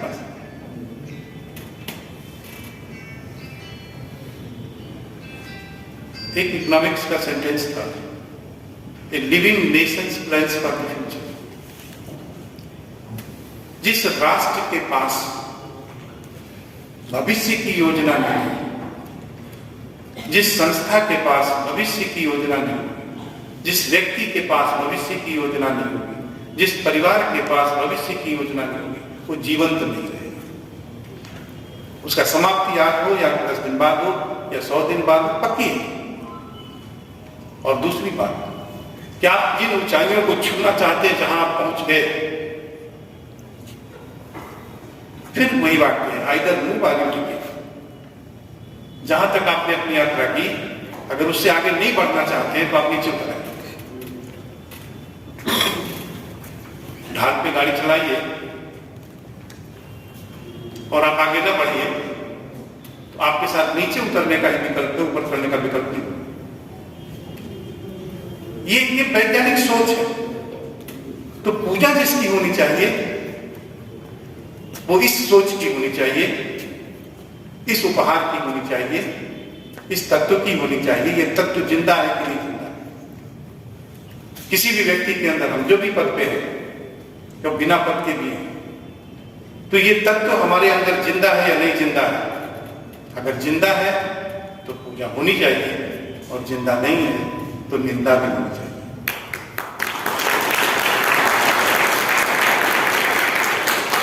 फिर निंदा करने का साहस आपके पास है या नहीं है, बड़ा कठिन काम है।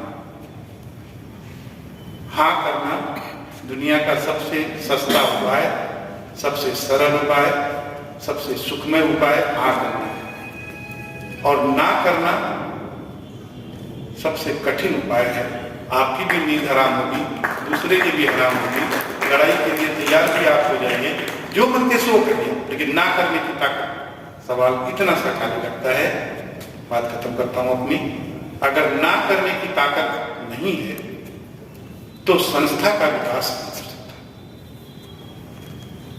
तो दो ही चीज, या तो व्यक्ति खुश रहेगा या संस्था खुश रहेगा।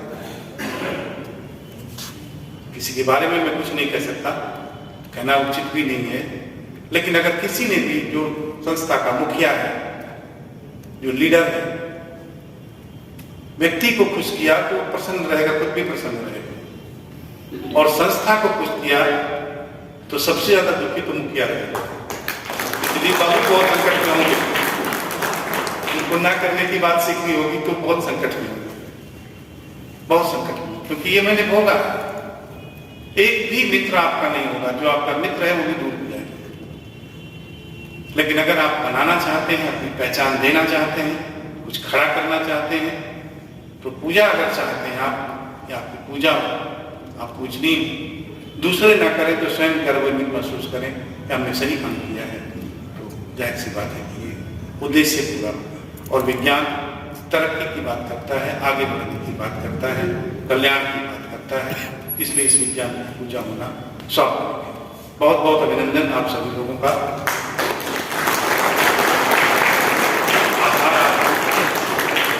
ये निमंत्रण आपने दिया, मुझे मौका एक मिला कि मैं इंटरेक्ट कर सकूं आपके साथ। मेरे लिए सबसे सुखमय समय यही होता है कि जब मैं अपने साथियों के साथ, अपने विद्यार्थियों के साथ, अपने लोगों के साथ इंटरेक्ट करूं। लखनऊ विश्वविद्यालय के 3 साल में कम से कम सारे टीचर्स के साथ, 850 टीचर्स के साथ मैंने कम से कम 50 और इस बेस मीटिंग में किया। बहुत बहुत अभिनंदन आपका।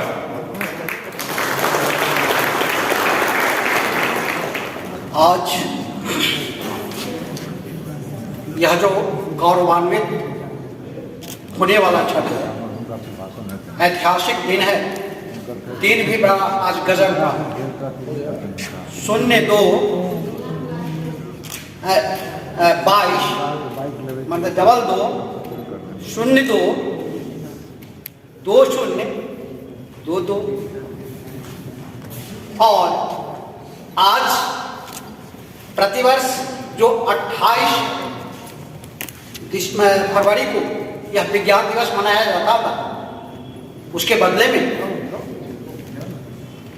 बहुत बढ़िया माननीय कुलपति महोदय ने भी कहा कि हमारे जो मुखिया हैं आदरणीय नरेंद्र मोदी जी, उनकी सोच बहुत दूर तक जाती है। आज़ादी के 75 वर्ष के उपलक्ष्य में अमृत महोत्सव,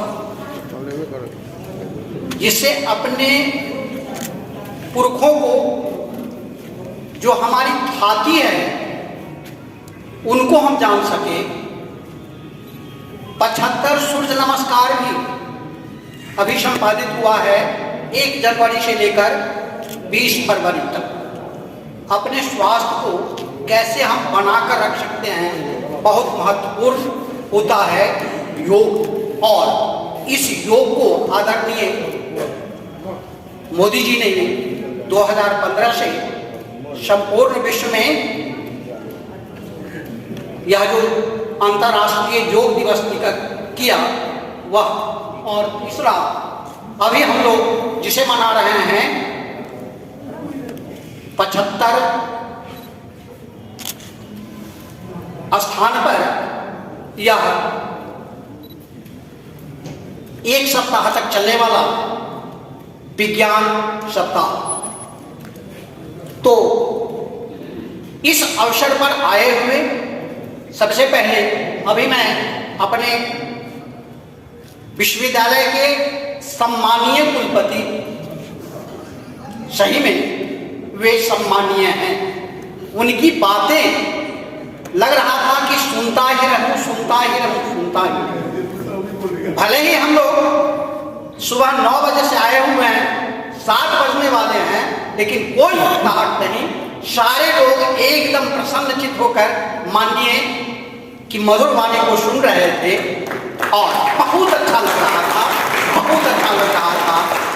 सही में आवश्यकता है ऐसे ही कुलपति को, जिससे हमारा विश्वविद्यालय क्रमशः उन्नयन की सर्वोच्च शिखर पर पहुंचे। और आशा है जब तक है यह अपने कार्य में इसी प्रकार से आगे बढ़ते रहेंगे, बढ़ते रहेंगे। भले ही कबीर के शब्दों में हम कहते हैं ना, निंदक नियरे राखिए आंगन कुटी छवाए, बिन पानी साबुन बिना निर्मल कुबेर। तो जो कार्य करेंगे निंदा होगी, लेकिन उस निंदा से परवाह हुए लोग नहीं करते हैं। माननीय ने वही कहा। और इस महत्वपूर्ण दिवस पर आपके आगमन से हम सभी कृतार्थ हुए हैं और चाहेंगे कि आप बार बार आवे हमारे महाविद्यालय में। आपके पदार्पण मात्र से हम लोग ऊर्जस्वित हो जाते हैं, ऊर्जा से परिपूर्ण हो जाते हैं और द्विगुणित कह सकते हैं कि जोश हो जाता है। तो आपका हार्दिक आभार, बहुत बहुत धन्यवाद। इससे पूर्व विज्ञान संकाय के हमारे सम्मानीय शिक्षक, हमारे प्रिंसिपल साहब ने बहुत अधिक कहा है उनके संदर्भ में, और जितना कहा है मुझे लगता है वह भी कम ही है। अनेकानेक पुस्तकों के रचयिता, और सबसे बड़ी बात है कि हमारे महाविद्यालय के लिए यह जानकारी नहीं थी हम लोग। पिछले बार जो नैक के लिए इनका जो हम लोग को पाथेय मिला, और उसके कारण हम सभी आज गौरवान्वित हैं। पूरे विश्वविद्यालय में प्रथम स्थान पर अर्थात नैक के द्वारा A ग्रेड मिला, और उसके लिए आपने बहुत ही कम समय में इतनी बड़ी बात कर दी। हम इसके लिए भी और आज पधार कर यहाँ आए, अच्छी अच्छी बातें बताई, इतनी अच्छी बातें बताई कि हम सभी शिक्षकों को इस बात पर सोचना चाहिए सही में कि जिस धरातल पर आज हम हैं, हम जिस सम्मान को पा रहे हैं, क्या उस सम्मान के लायक हम हैं? एक किसी प्राइवेट संस्थान में हम जाएं, प्राइवेट संस्थान में वहां के कर्मी को किस प्रकार से दिन रात परिश्रम करना पड़ता है, अपने घर परिवार को समझिए त्याग देना पड़ता है, और हम आज क्रमशः बढ़ते हुए सही में सुविधा भोगी हो गए, वेतन भोगी अधिक से अधिक हो गए हैं, लेकिन सही में ईमानदारी पूर्वक सब लोग अपने हृदय पर हाथ रखकर इस बात को स्वीकारें। मुझे लगता है कि कहीं ना कहीं हमें कमी आई है, और माननीय जो संकाय अध्यक्ष महोदय है विमलेंदु बाबू ने जो हम सबों के लिए एक प्रश्न चिन्ह करार दिया है, इस पर विचारने की आवश्यकता है, इस पर मंथन करने की आवश्यकता है। आपको बहुत बहुत धन्यवाद श्रीमान, बहुत बहुत आभार। और गंगा जमुनी संस्कृति के बेमिसाल रत्न हमारे कुल सचिव महोदय आदरणीय प्रोफेसर मुश्ताक शाह, आप तो कवि हैं, साहित्यकार हैं, और साहित्यकार जो होते हैं, जो कवि होते हैं, कवि हृदय रखते हैं, उनकी दृष्टि बहुत दूर तक जाती है, और आपकी भी दृष्टि उसी प्रकार से बहुत दूर तक है। आप अहर्निश विश्वविद्यालय के विकास के लिए प्रयासरत रहते हैं।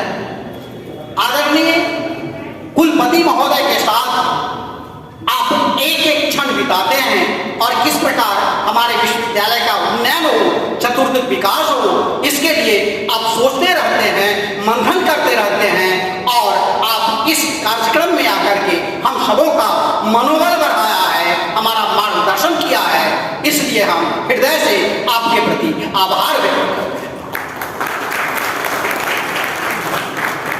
और आभार तो एक सामान्य सी परंपरा है, हम आभार अपने प्रधानाचार्य महोदय का क्या करें।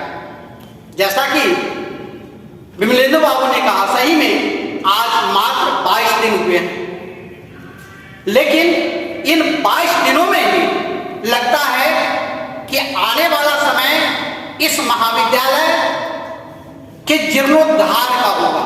एक चीज मैं बीच में थोड़ा सा स्मरण दिलाना चाहूंगा, हमारे माननीय विज्ञान संकाय अध्यक्ष महोदय ने आदरणीय कुलपति महोदय से बहुत बड़ी बात कही थी, शायद बात के क्रम में श्रीमान विस्मृत हो गए उस बात को कि चूंकि हमारे पास वह वित्त नहीं है जिसके चलते हमारे प्रधानाचार्य जो जहां तहां से रिस रहा है उस चीज को ये करे, शायद उनके ध्यान में नहीं आई।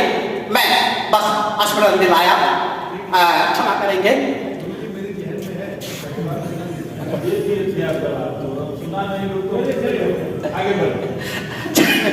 चलिए, तो अपने प्रधानाचार्य महोदय प्रोफेसर दिलीप कुमार चौधरी सही में ये आयरन मैन है, और लौह पुरुष किस प्रकार आगे बढ़ता है। श्रीमान ने तो इन्हें कहा कि विज्ञान और राजनीति दोनों को एक तीर से साधने वाले हैं। सही में यह एक तीर से दो निशान साधेंगे और हमारे महाविद्यालय का पूर्ण विकास होगा। हम सभी शिक्षक और जो कर्मचारी हैं सब इनके साथ एक साथ मिलकर इनके पग से पग मिलाकर आगे बढ़ेंगे, यह हम विश्वास इनको दिलाते हैं। और मुझे लगता है कि आने वाला समय निश्चित रूप से हम अपने इतिहास में जाएंगे अपने महाविद्यालय के लिए। इसलिए आपको मैं पुनः आभार आपका प्रकट करता हूं, आपका भी हृदय से कृतज्ञता ज्ञापित करता हूं। हमारे सामने बैठे हुए हैं आदरणीय डीडीई के निदेशक अशोक कुमार मेहता साहब, मित्र बड़ों में से हैं, लेकिन उनका जो अभी विश्वविद्यालय को सहयोग मिल रहा है, मैं उसके लिए और इस कार्यक्रम में पधारे हैं इसके लिए भी उनका हम आभार प्रकट करते हैं। हमारे सामने बैठे हुए हैं WIT के निदेशक महोदय UK दास साहब, आप तो इस महाविद्यालय के शिक्षक हैं, अपने घर में आए हैं, लेकिन आपके आने से हमें द्विगुना आनंद हुआ है। इसके लिए भी आपकी हम कृतज्ञता ज्ञापित करते हैं। हम कृतज्ञता ज्ञापित करते हैं अपनी बहनों, हमारी जो शिक्षिकाएं हैं, हमारे शिक्षक हैं, हमारे शिक्षण कर्मचारी हैं, जो सुबह 9 बजे से अनवरत किस प्रकार से हमारे महाविद्यालय का नाम जो है, चूंकि 75 स्थानों में इस महाविद्यालय को स्थान मिला है, तो हम गौरवान्वित तो हैं, लेकिन यह कैसे कायम रहे इसके लिए हम सभी सन्नद्ध हैं और आगे भी रहेंगे। तो आप सबों के लिए हम हृदय से कृतज्ञता ज्ञापित करते हैं। हम कृतज्ञता ज्ञापित करते हैं अपने सभी मीडिया बंधुओं का कि लगातार वे सुबह से एक पैर पर खड़े होकर सबका कवर कर रहे हैं, हम सबों के लिए इतना सारा कार्य कर रहे हैं। गणेश जी को मैं देख रहा हूँ, सबके प्रति हम कृतज्ञता ज्ञापित करते हैं। मैं कृतज्ञता ज्ञापित करता हूँ हमारे जो पत्रकार बंधु हैं, वे भी आए हैं, और जब तक आप नहीं आएंगे, आपका सानिध्य नहीं प्राप्त होगा, हमारा कार्यक्रम सफल नहीं हो सकता है। आकाशवाणी से आए हुए और विभिन्न पत्र से आए हुए लोगों, आप सबों का हृदय से मैं कृतज्ञता ज्ञापित करता हूँ। साथ ही हमारे जो छात्र छात्रा हैं, वे भी एनसीसी के हैं, एनएसएस के हैं, और दूसरे महाविद्यालयों से भी कुछ महानुभाव आए हैं। सबों के प्रति मैं कृतज्ञता ज्ञापित करता हूँ। बहुत बहुत धन्यवाद, बहुत बहुत आभार।